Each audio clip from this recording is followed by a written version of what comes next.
Mayong adlaw mga kapatid, iway abasi para sa News 5 Bisaya. Na sinatay usap ang mga kusog nga aftershock sa Davao Oriental karong Miyerkules, Oktubre 15. Na record ang magnitude 5 nga aftershock sa lungsod sa Manay, Davao Oriental bandang alas 3 sa kaadlawon ganiha. Mihulga usap ang magnitude 4.9 nga linog sa maong lungsod bandang alas 3:44 karong hapon. Sumala sa Fivox, walay gipaabot nga mga danyos apan nabati ang intensity 2 sa lungsod sa Bunturan. Humani ini, nakasinati usab og magnitude 4.2 nga linog ang Iloilo bandang alas 7 sa buntag ganiha. Diin ang sentro sa linog kay na-record sa lungsod sa Gimbal. Walay na report nga nasamdan o kadaot gikan sa maong mga linog.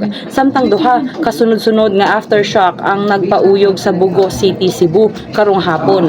Una ang magnitude 4.6 bandang alas 3:55 sa hapon nga gisundan sa magnitude 4.3 human lang ang 3 ka minuto. Nabati ang pag-uyog sa intensity 2 sa Cebu City. Kinis lamang atong update, magpadayon na sa pagbantay sa social media pages sa News 5 para sa uban pa mga balita ug update. Amping tang tanan.